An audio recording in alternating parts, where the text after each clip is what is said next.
할렐루야. 하나님의 말씀은 열왕기하 23장 21절에서 25절까지의 말씀 보도록 하겠습니다. 열왕기하 23장 21절에서 25절까지의 말씀입니다. 우리가 참 목소리를 합독하도록 하시겠습니다. 시작. 왕이 무 백성에게 명령하여 이르되 이 언약궤에 기록된 대로 너희 하나님 여호와를 위하여 유월절을 지키라 하매, 사사가 이스라엘을 다스리던 시대부터 이스라엘의 여러 왕의 시대와 유다 여러 왕의 시대에 이렇게 유월절을 지킨 일이 없었더니 요시야 왕 18세에 예루살렘에서 여호와 앞에 유월절을 지켰더라. 요시야가 또 유다 땅과 예루살렘에 보이는 신접한 자와 점쟁이와 드라빔과 우상과 모두 가증한 것을 다 제거하였으니, 이는 대제사장 hil기야가 여호와의 성전에서 발견한 책에 기록된 율법의 말씀을 이루려 함이라. 요시야 같이 마음을 다하며 뜻을 다하며 힘을 다하여 모세의 모든 율법을 따라 여호와께로 돌이킨 왕은 요시야 전에도 없었고 후에도 그와 같은 자가 없었더라. 아멘. 오늘 말씀의 제목은 유다의 멸망 안에 담긴 하나님의 마음이라는 제목으로 말씀 나누도록 하겠습니다. 옆 사람과 인사하겠습니다. 계십니다. 감사합니다. 요시야가 16살 되던 해에 여호와 하나님을 찾았고 20살에는 남유다의 우상을 부숴버리고 산당을 제거했습니다. 그리고 26살에 성전을 수리하다가 언약책을 발견하고 그 언약책에 기록된 하나님의 말씀을 깨닫고 엄청난 종교개혁을 하게 됩니다. 그리고 이 모든 것의 중심에는 유월절이라고 하는 하나님의 말씀을 지킨 것이 있습니다. 요시야가 유월절을 얼마나 철저하게 지켰으면 오늘 말씀에 사사가 이스라엘을 다스리던 시대부터 지금까지 요시야처럼 유월절을 이렇게 지킨 사람이 없었다라고 성경이 말할 정도로 요시야는 그냥 유월절을 지킨 것이 아니라 그 유월절 안에 담긴 의미를 정확히 알고 지켰습니다. 요시야는 그뿐만이 아니라 성전을 수리하고 청결하게 했으며 그 후에도 계속해서 예루살렘에서 신접한 자와 점쟁이와 드라빈 우상과 모든 가증한 것을 다 제거했습니다. 요시야가 이렇게 한 것은 성전에서 발견된 율법책의 말씀을 그가 철저하게 이루고 지키려고 한 것입니다. 요시야가 율법을 얼마나 열심히 지켰으면 성경은 마음을 다하고 뜻을 다하고 힘을 다하여 모세의 모든 율법을 따라 여호와께로 돌이킨 왕은 요시야 전에도 없었고 요시야 후에도 없었다라고 말씀을 하고 있어요. 그러니까 성경에 수많은 인물들이 등장을 하지만 하나님의 율법을 마음을 다하고 뜻을 다하고 힘을 다하여 지킨 사람은 오직 요시야 한 사람밖에 없다는 것입니다. 즉 요시야는 성경이 인정하는 신앙과 믿음을 가진 대단한 사람이 되는 거예요. 여러분, 이러한 요시야가 하나님으로부터 엄청난 복을 받는 것은 당연한 것입니다. 왜냐하면 성경이 말씀하시기를 여호와의 말씀에 순종하면 들어가도 복을 받고 나가도 복을 받는다고 분명하게 약속을 하셨기 때문에 그렇습니다. 그런데 요시야는 요시야 전에도 요시야 후에도 하나님 말씀을 이렇게 철저히 지킨 자가 없다고 성경이 인정한 사람이니 이 땅에서 그는 분명히 장수하고 부귀영화를 누리고 자녀들이 잘 되는 복을 받아야 하는 것이 마땅합니다. 근데 이게 사람의 생각이라는 거예요. 여러분, 요시야는 31살에 죽습니다. 왜 젊은 나이잖아요. 전쟁에 나갔다가 애굽의 그 병사가 쓴 화살에 맞아서 요시야가 죽게 됩니다. 우리가 생각할 때는 요시야가 좀 장수하고 부귀영화를 누리고 정말 잘 되는 것이 하나님의 말씀을 지킨 사람들의 결과가 아닌가 이렇게 생각을 하는데 그게 사람의 생각이라는 거예요. 사람들은 설교를 들을 때 자신의 길을 솔깃하게 하는 말을 듣고 싶어 합니다. 나의 기대를 충족시켜주고 나를 만족하게 해줄 수 있는 말씀을 듣기를 원해요. 하나님 믿으면 모든 일이 형통하고 모든 일이 잘 된다, 이런 말들을 듣기 원하죠. 그리고 그런 말들이 힘이 되고 그런 말들이 위로가 되고 그런 말들이 소망이 됩니다. 왜냐하면 긍정적인 말들은 달콤하기 때문에 그래요. 그래서 그런 말을 싫어할 사람은 없습니다. 근데 여러분, 중요한 것은 사람이 사람을 보는 게 아니에요. 하나님 보시기에 저와 여러분이 과연 긍정적으로 보이냐는 거예요. 하나님 보시기에 저와 여러분들이 과연 하나님의 복을 받을 자격이 있고 천국에 들어갈 자격이 있냐는 것입니다. 사실 저의 이런 질문과 이런 물음부터가 여러분들의 마음을 불편하게 하고 탐탁지 않게 한다는 것을 알고 있어요. 제가 전하는 메시지가, 제가 전하는 복음이 결코 여러분 마음 가운데 환영받지 못한다는 말씀이라는 것을 알고 있습니다. 그럼에도 불구하고 알면서도 여러분들의 귀에 듣기 불편한 이야기를 하는 이유는, 사람은 절대 하나님께 긍정적인 말을 들을 수 있는 존재가 되지 못하기 때문에 그렇습니다. 많은 사람들이 교회에 나와 설교를 들을 때 목사의 입에서 나오는 말이 나의 귀를 솔깃하게 해주기를 기대하며 말씀을 듣습니다. 그리고 많은 목회자들은 성도들의 바람대로 그들의 귀를 만족시켜주는 말들을 들려줘요. 그래야 인기가 있고 그래야 인정받는 목사가 되기 때문에 그렇습니다. 그런 면에서 보면 저는 그러한 기대에 부응하지 못하는 목사가 맞습니다. 그런데 여러분, 제가 전하는 성경의 내용이 여러분의 마음에 들어야 할 이유는 사실 없어요. 제가 전하는 설교가 여러분의 귀를 솔깃하게 해줘야 되는 그런 이유는 없습니다. 여러분, 만약에 그런 마음으로 설교를 들으신다면 그것은 우리가 하나님 앞에, 하나님, 예수님, 오늘 내 마음에 드는 말만 해주세요, 그렇게 요구하는 것과 마찬가지예요. 여러분, 우리는 말씀을 들을 때 마음이 불편하다 할지라도, 편하지 못하다 할지라도 과연 이 말씀이 그러한가라는 마음으로 말씀을 듣고 또 그 말씀을 살펴야 하는 것입니다. 그리고 저는 여러분에게서 이런 자세를 보고 싶은 거예요.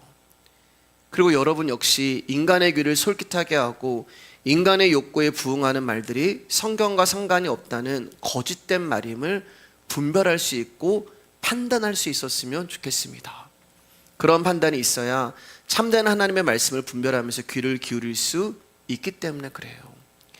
여러분, 이것이 제가 말씀을 전하는 이유고 또 제가 말씀을 전하는 사명이라고 생각을 하고 또 말씀을 듣는 여러분에게서 바라는 반응입니다. 우리 26절 27절 읽어보겠습니다. 시작.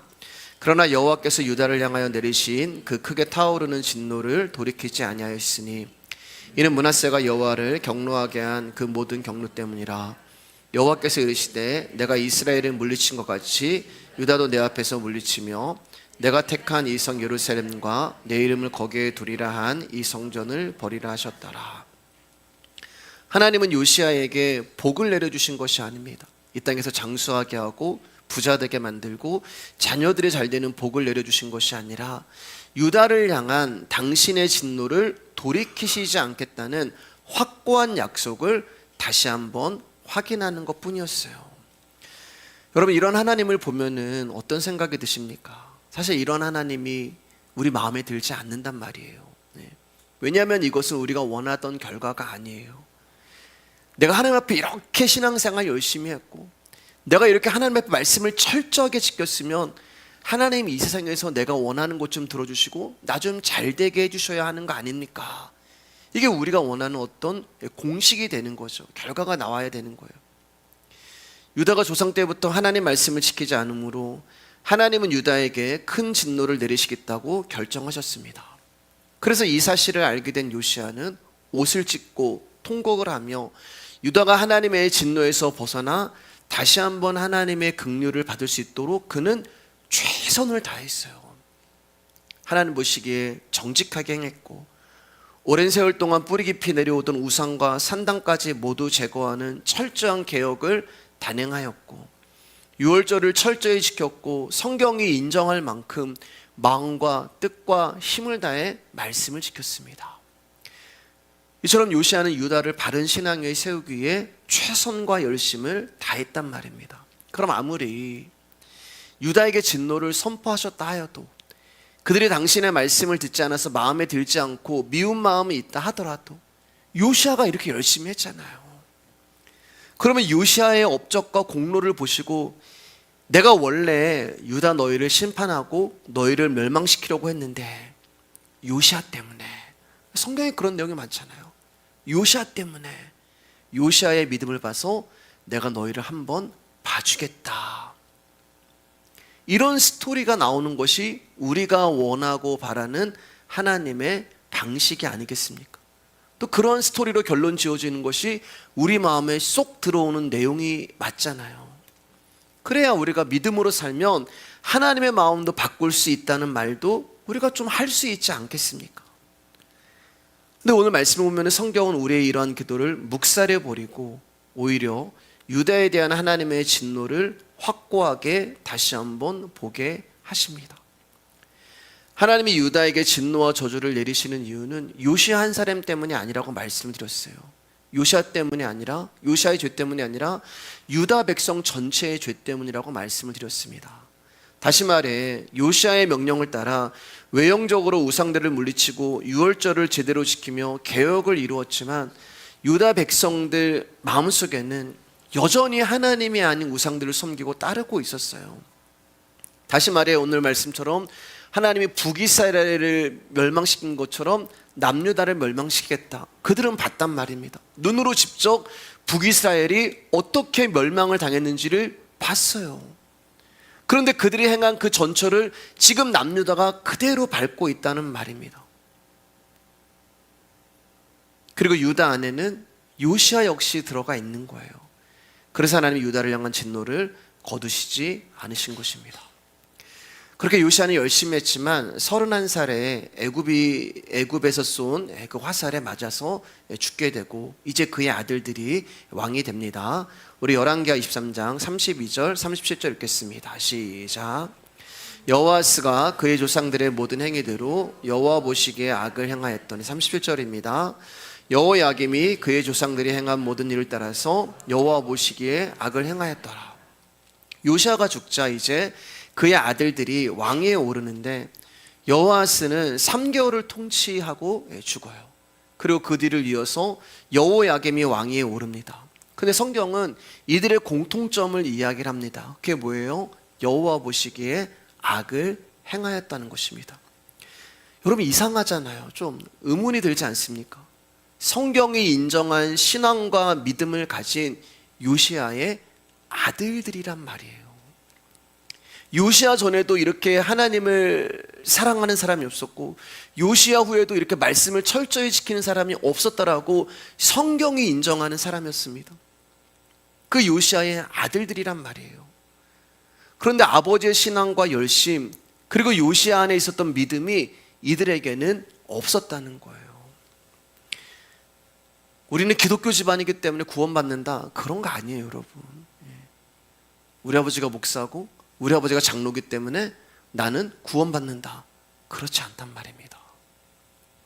분명 이들은 요시아로부터 하나님의 말씀을 지켜야 한다는 것을 들었을 거예요. 왜 하나님이 유다를 향해 진노하시고 심판하는지에 대해 아버지를 통하여서 분명히 들었을 것입니다.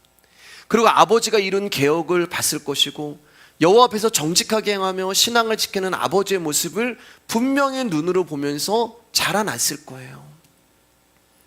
그런데 요시아의 아들들은 모두 악을 행하는 길을 간 것입니다. 요시아 안에 있던 신앙이 자녀들에게는 없는 거예요. 많은 사람들이 자식의 신앙의 교육을 위해서 고민을 많이 하잖아요. 그래서 내 자식의 신앙을 위해서 주일학교가 잘 되어 있는 곳으로 교회를 결정하시는 분도 많습니다. 네, 맞아요, 여러분. 좋은 것입니다. 부모로서 자식을 신앙으로 교육시키는 것은 분명 필요한 일이에요. 저도 부목사로 사역할 때 얼마나 목사의 아들은 이래야 돼, 목사의 딸은 이래야 돼, 그런 것들을 아이들한테 강요하고 그렇게 자랐는지 모릅니다. 그래서 제가 하나님 앞에 복음을 깨닫고 말씀을 깨닫고 그게 너무 미안한 거예요. 목사의 아들은 이렇게 돼야 돼, 목사의 딸은 이렇게 돼야 돼. 그게 되지도 않으면서 저도 그 삶을 살아내지 못하면서, 그래서 아이들 가운데 그거 가지고 제가 미안하다고 사과한 적이 있습니다. 아빠가 그때는 목사였지만 복음을 몰랐어. 내가 복음을 몰랐기 때문에 눈에 보이는 어떤 것이 신앙이고 눈에 보이는 어떤 것이 믿음인 줄 아는 거예요. 여러분, 부모의 교육이 또 교회의 프로그램이 자식을 믿음의 길로 가게 한다는 생각을 버리셔야 돼요. 왜냐하면 부모도 자식도 자신의 믿음을 책임지고 인도하시는 분은 예수 그리스도라는 것을 잊어버리게 되면 부모의 신앙도 교회의 프로그램도 아무 소용이 없기 때문에 그렇습니다. 그렇기 때문에 우리가 배우고 알아가야 할 분은 예수님 한 분밖에 없는 거예요. 그분에게만 답이 있는 것입니다. 그래서 저는 여러분들이 말씀의 자리에 나올 때마다, 주일날, 수요일날 나올 때마다 좀 기대하는 마음을 가지고 나오셨으면 좋겠습니다. 들었던 말씀이고 반복되는 말씀이고, 그러나 여러분, 그것이 우리 가운데 은혜가 되기 때문에 하나님이 또 들려주시는 거예요. 기대하는 마음을 가진다는 것은 그 말씀을 사모하고 그 말씀에 소망을 둔다는 거잖아요. 어디 김길용 목사님 나한테 한번 은혜 한번 끼쳐봐, 이런 모습이 아니라 내가 정말 말씀에 사모함이 있고 이 자리에 나오는 것하고는 틀리단 말이에요. 여러분, 말씀에 대한 기대가 우리 안에 있을 때 예수 그리스도의 말씀이 우리의 인생을, 그리고 내 자녀의 삶을 어떻게 인도하시며 구원해 가시는가를 하나님이 우리의 눈에 보여주실 것입니다. 여러분, 요시야가 여호와 보시기에 정직히 행하였어도 유다를 향한 진노가 거두어지지 않았고요, 요시야가 성경이 인정하는 신앙을 가진 자라도 그의 아들들은 여호와 보시기에 악을 행하는 자였던 것처럼 이 세상의 그 누구의 행함도 하나님의 진노를 거둘 수 있는 의가 되지 못하는 것을 우리는 스스로 깊이 고민하면서 예수님의 말씀 외에는 답이 없다는 단호함을 가지시면서 말씀을 들으셔야 하는 거예요. 그리고 하나님께서 우리를 진심으로 그리스도만을 의지하고 바라보는 믿음의 사람으로 어떻게 나를 만들어 가실지, 내 인생 남은 인생은 어떻게 하나님이 다루어 가실지, 우리의 자녀들을 어떻게 하나님이 말씀으로 그 삶을 인도해 가실지, 이 복음을 몰랐을 때는 그냥 이때서 잘 먹고 잘 살고 뭐가 눈에 보이는 뭐가 나타나면 그것이 하나님의 은혜야, 하나님이 하신 거야, 하나님의 복이야. 그게 아니란 말입니다. 하나님은 어떻게 내 자녀의 인생을 끌고 가실지, 어떻게 하나님이 내 자녀 가운데 구원과 말씀과 복음을 증거케 하실지, 내 남은 인생, 여러분, 이제 우리는 이제 하나님 앞에 갈 날이 얼마 안 남았잖아요. 얼마 안 남았다는 말씀이 아니라 살아온 날보다 살아갈 날들이 얼마 남지 않았잖아요.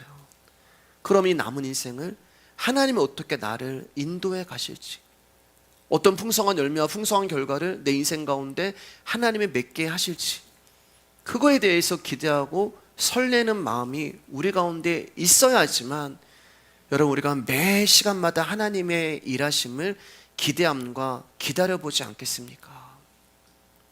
하나님은 요시야가 죽은 후에 수많은 선지자들을 보내어서 요시야의 아들들에게 하나님 말씀을 증거케 해요. 예레미야, 에스겔, 다니엘, 스바냐, 나움, 하박국, 이 사람들이, 이 선지자들이 이 기간 동안에 활동했던 선지자들이에요. 여러분, 수많은 선지자가 등장을 했다는 말은 하나님 말씀대로 살지 않다는 얘기거든요. 하나님의 뜻대로 살아가지 않기 때문에 하나님은 항상 당신의 말씀을 대언하는 선지자를 보내셔서 하나님의 뜻과 하나님의 마음을 선포했단 말입니다.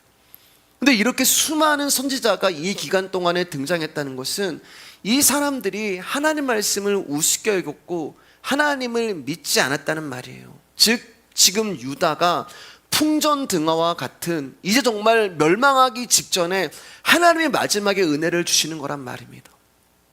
근데 그들은 하나님의 말씀을 듣지 않습니다. 유다의 신앙에 큰 문제가 있고 엉망이라는 것이 표현되는 것이 바로 선지자의 등장이 되는 거예요. 어쨌든 하나님은 선지자들을 보내서 그들의 마음을 하나님에게로 돌이키고자 했으나 유다는 선지자들의 말을 전혀 듣지 않습니다. 예레미야 7장 23절입니다. 시작. 오직 내가 이것을 그들에게 명령하여 이르기를 내 목소리를 들으라. 그리하면 나는 너희 하나님이 되겠고 너희는 내 백성이 되리라. 너희는 내가 명령한 모든 길로 걸어가라. 그리하면 복을 받으리라 하였으나, 이 말씀대로 유다가 사는 길은 하나님의 목소리를 듣는 거예요. 선지자를 세워서 말씀하시는 하나님의 말씀을 청종하는 것이 그들이 살 길입니다. 예레미야 7장 27절 28절입니다. 시작. 내가 그들에게 이 모든 말을 할지라도 그들이 너에게 순종하지 아니할 것이요 내가 그들을 불러도 그들이 내게 대답하지 아니하리니 너는 그들에게 말하기를 너희는 너희 하나님 여호와의 목소리를 순종하지 아니하며 교훈을 받지 아니하는 민족이라 진실이 없어져 너희 입에서 끊어졌다 할지니라. 그러나 남유다 백성들은 선지자들의 말을 무시한 채 자기들 나름대로 자신들이 살 길을 위해 찾았던 거예요. 아직 내가 힘이 있거든요. 하나님 우리 인생 가운데 힘을 빼세요, 여러분. 내가 힘이 있으면 우리는 하나님을 의지하지 않습니다. 그래서 38년 된 병자가 입만 살아있는 거예요. 아무것도 못하면서. 유다가 생각했던 자신들이 살 길이라는 것은 기껏해야 주변 정세, 애굽, 바벨론, 아수르 그런 거 보면서 내가 어디에 붙어야 더 유리할까? 이게 전부였어요. 이 모든 역사 뒤에 하나님이 계셨다는 것을 까맣게 잊었던 것입니다. 열왕기하 24장 1절입니다. 시작. 여호야김 시대에 바벨론 왕 느부갓네살이 올라오매 여호야김이 3년간 섬기다가 돌아서 그를 배반하였더니 자 이제 여호야김 왕이 어디에 내가 붙어야 유리할까? 어디에 붙어야 내가 살 수 있을까? 이런 궁리만 했단 말이에요. 그래서 3년 동안은 바벨론을 열심히 섬겼는데 이제 애굽이라고 하는 나라가 점점 뜨기 시작하니까 바벨론을 배신하고 애굽으로 붙어버렸어요. 그래서 바벨론의 느부갓네살 왕이 여호야김을 괘씸하게 여겨서 주변의 여러 군대를 모아서 이제 남유다를 공격하게 되고 여호야김 왕은 포로로 잡혀가게 됩니다. 14절입니다. 시작. 그가 또 예루살렘의 모든 백성과 모든 지도자와 모든 용사 만명과 모든 장인과 대장장이를 사로잡아가매 비천한 자 외에는 그 땅에 남은 자가 없었더라. 그 후에 여호야긴이 왕이 되었지만 그 역시 하나님 보시기에 악을 행했어요. 그래서 또다시 바벨론이 침공을 합니다. 이때는 10,000명이 넘는 수많은 백성이 여호야긴과 함께 포로로 잡혀갑니다. 그리고 바벨론은 시드기야를 왕으로 세웠는데 이 시드기야가 이제 남유다의 마지막 왕이 되는 거예요. 그런데 이 시드기야 역시 여호와 보시기에 악을 행했습니다. 그래서 남유다는 이 시드기야를 마지막으로 기원전 587년에 역사에서 사라지게 됩니다. 열왕기하 25장 12절입니다. 시작. 시위대장이 그 땅에 비천한 자를 남겨두어 포도원을 다스리는 자와 농부가 되게 하였더라. 시드기야가 유다를 다스리고 있을 때 바벨론 왕 느부갓네살은 예루살렘을 다시 공격하여 수많은 사람을 포로로 끌고 가고 성전과 왕궁에 있는 보물들까지 모두 가져갑니다.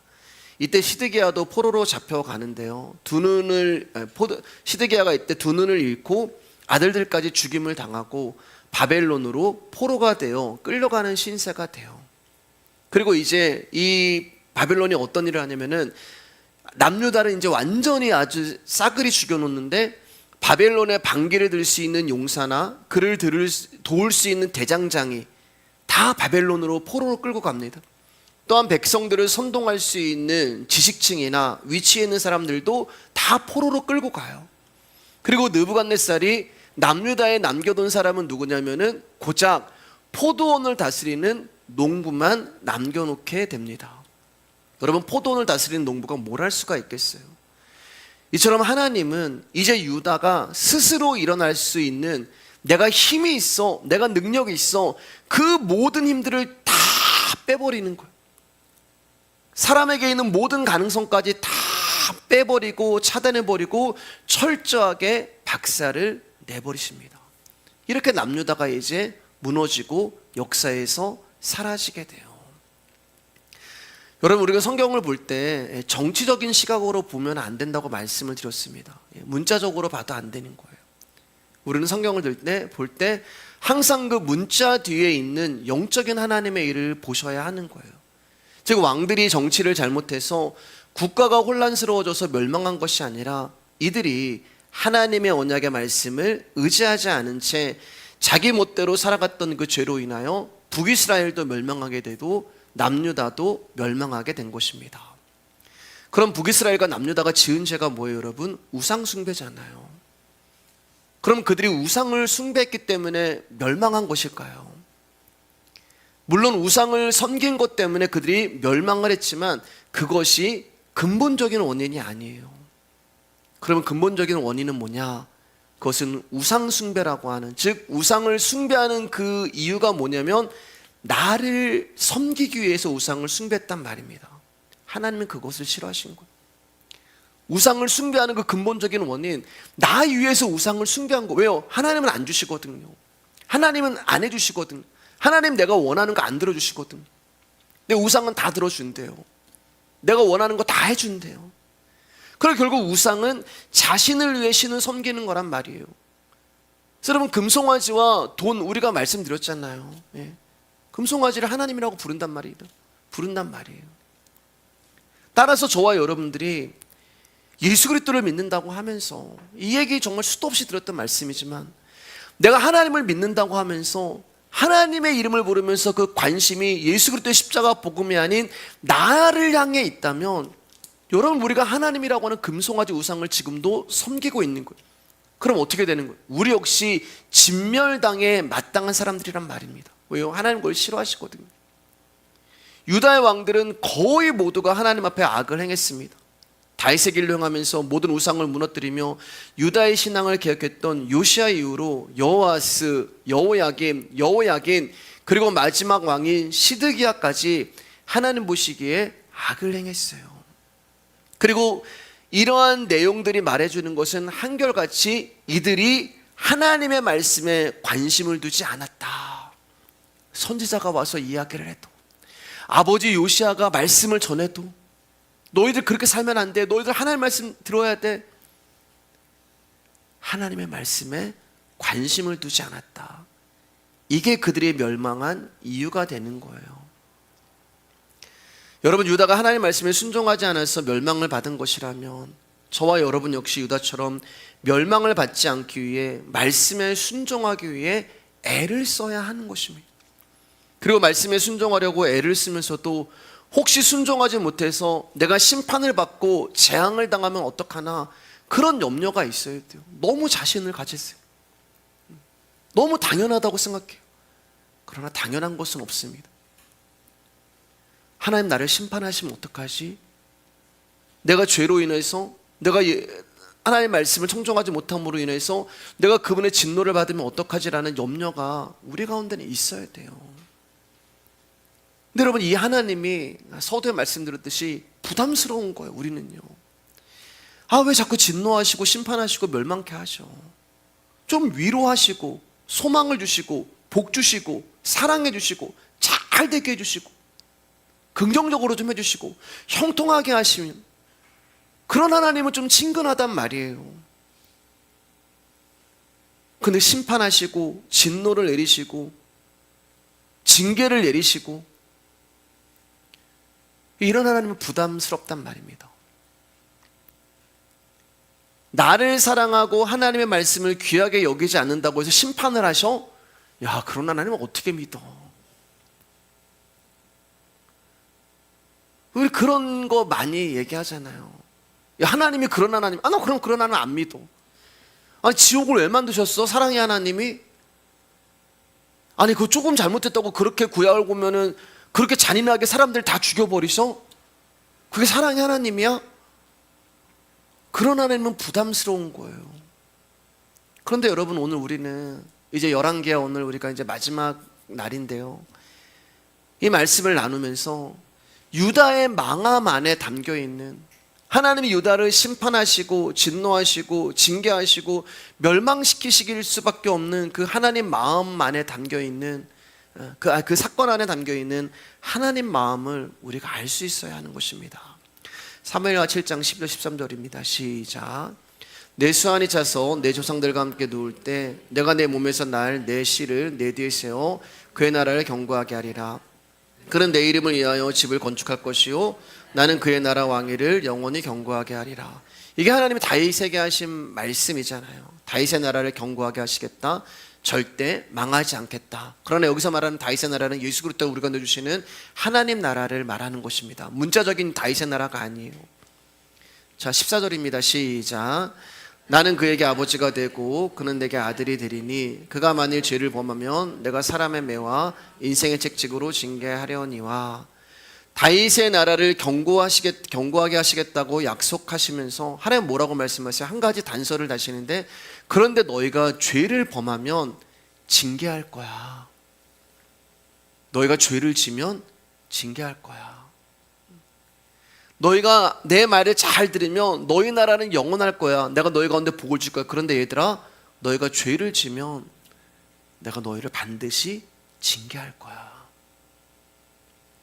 그리고 이 말씀대로 유다는 죄를 범함으로 하나님으로부터 징계를 받고 있는 거예요. 그러면 다윗의 나라를 견고하게 하시겠다는 하나님의 약속은 파기된 것인가? 아니요, 여러분. 그럴 수 없는 것입니다. 하나님 말씀에 파기란 것은 없어요. 그 약속이 번복되는 것은 없어요.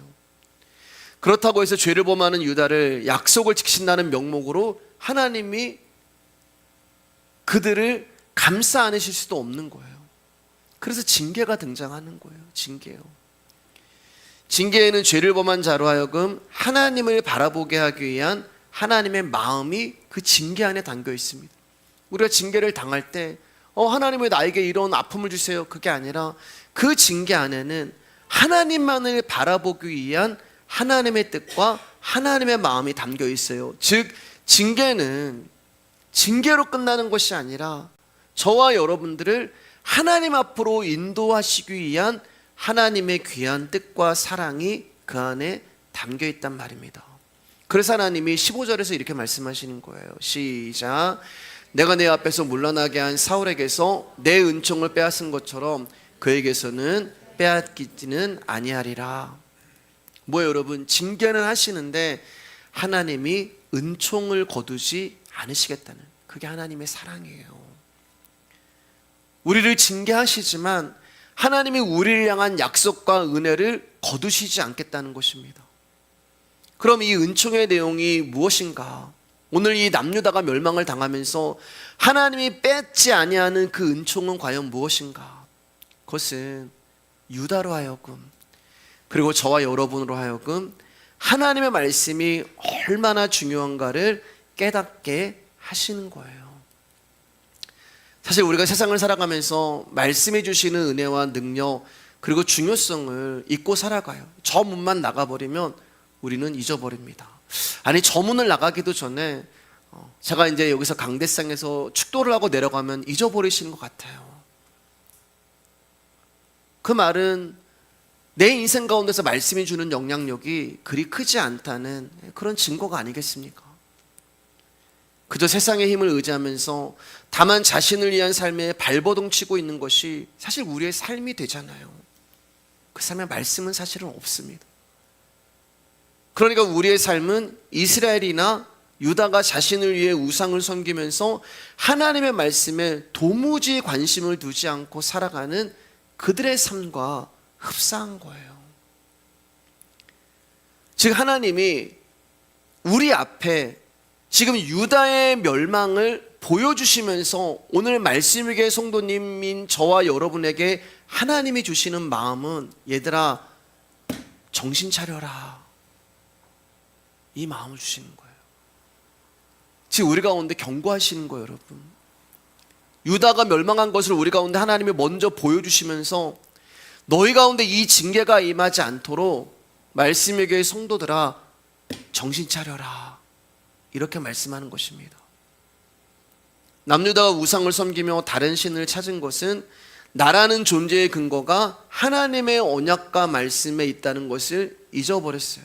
그래서 그들은 자신의 욕망을 채워주고 자신의 풍요를 채워줄 수 있는 우상을 섬겼습니다. 여러분, 아까 제가 우상을 왜 섬겼다고 말씀드렸어요? 내가 원하는 것을 얻어내기 위해서, 내가 원하는 것을 갖고 싶어서, 내가 원하는 것을 소유하고 싶어서 우상을 섬기는 거예요.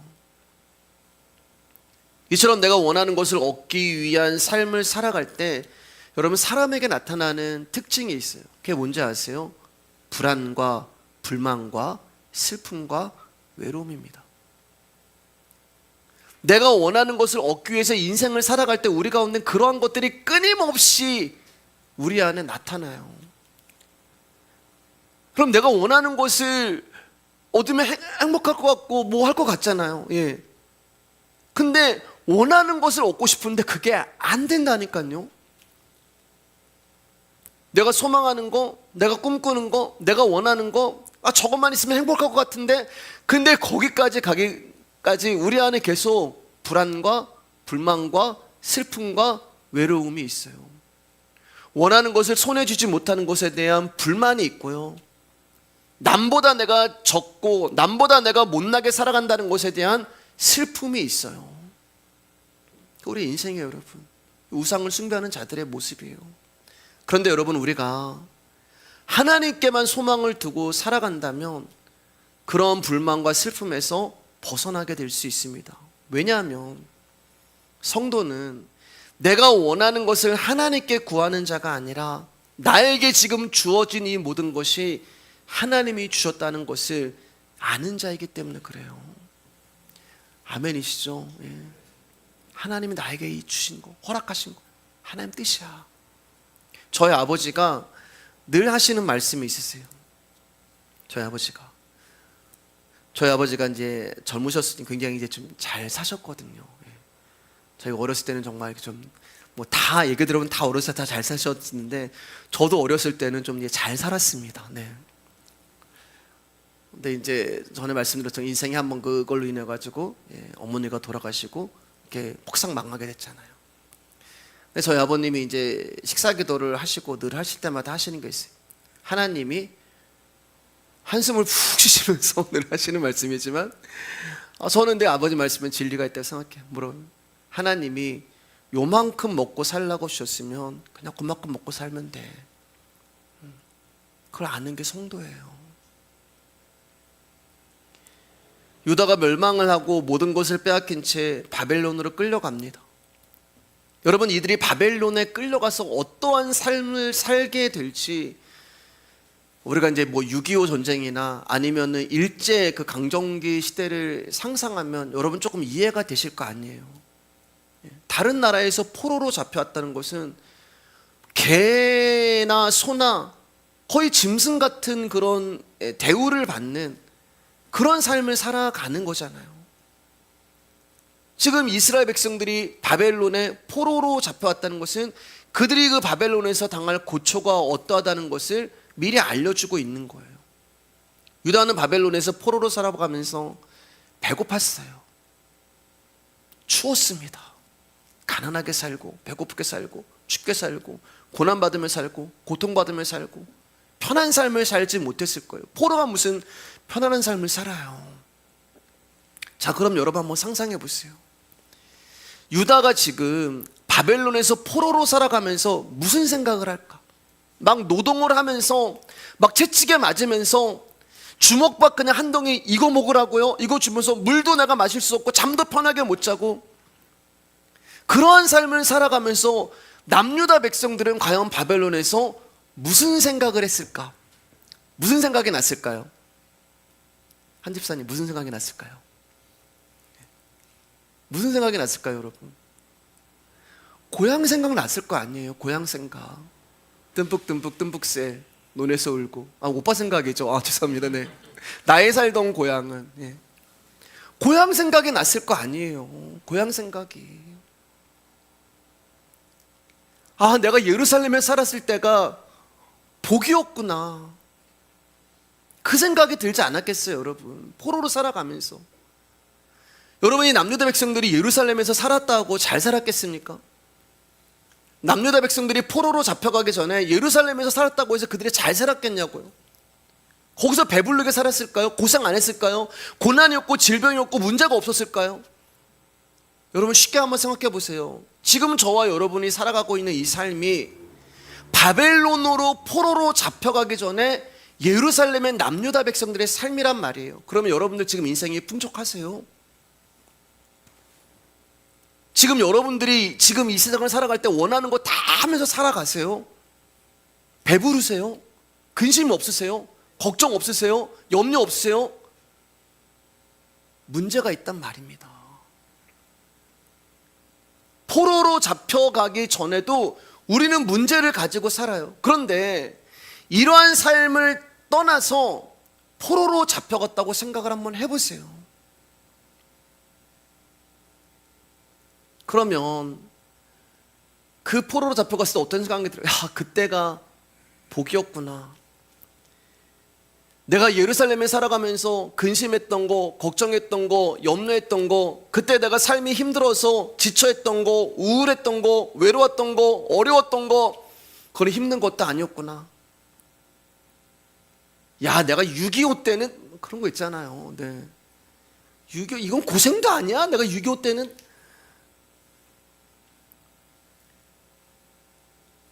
내가 포로로 잡혀가 보니, 내가 포로로 살아가 보니, 포로가 되어 보니, 아, 그때 그 옛날에 하나님이 약속하신 땅에서 살았던 것이 복이었구나. 그걸 실감하지 않으시겠냐고요. 그리고 그때 하나님이 주신 그 복을 내가 미처 알지 못하고 감사하지 못했고 불평했고 원망했고 더 풍요롭게 살고 싶어서 이방신을 끌어들였던 그 죄악을 후회하고 돌이키고 회개하지 않았겠습니까? 여러분, 이처럼 유다의 멸망의 이야기는 너희도 죄범하면은 징계와 멸망을 받는다, 이런 하나님의 엄포가 아니에요. 그럼 부담스러운 하나님, 무서운 하나님을 이야기하는 것이 아니라, 사랑하는 여러분, 지금 우리가 하나님께 받아 누리고 있는 것이 얼마나 큰 은혜인가를 잊어버리지 말아라. 그 뜻을 우리 가운데 알려주시는 하나님의 은총이란 말입니다. 여러분, 이 세상에 하나님의 말씀으로 다스려져 있고 역사의 주인이 하나님이시고 세상의 모든 것이 하나님 뜻대로 전개되고 있음을 믿는다면, 사실 여러분, 우리가 걱정하고 염려하고 근심할 것은 없는 것입니다. 왜냐하면 나는 그 하나님을 알고 있고 그 하나님 내 인생을 이끌어 가시고 그 하나님 우리 말씀의 교회를 이끌어 가시고 어떻게든 다 사라지더라고요. 가난해도 사라지고요, 부자가 돼도 사라지고요, 건강해도 사라지고요. 근데 다만 그거 틀린 거예요. 몸이 아파도 사라지고요, 어떤 사람은 좀 많이 가도 사라지고요, 어떤 사람은 좀 적게 가도 다 살아가더라고요. 다 사라져요. 그런데 나는 잘 돼야 한다는 자기중심적인 생각으로 살기 때문에 어떤 일이 자신을 어려워지게 하고 해가 될 수 있다고 생각을 하게 되면 근심과 걱정과 염려가 찾아오는 거예요. 여러분, 우리가 유다처럼 멸망이라는 징계를 받았다고 한다면 예전에 근심하고 걱정거리였던 것들이 멸망을 받고 이방 나라에서 온갖 고초를 살아가는 형편에서 여전히 근심과 걱정거리가 되겠습니까? 아니에요. 오히려 예전에는 근심과 걱정거리였던 것들이 이방 나라에서 고초를 겪고 보니 은혜였구나, 축복이었구나, 행복이었구나라는 것을 알게 되는 것입니다.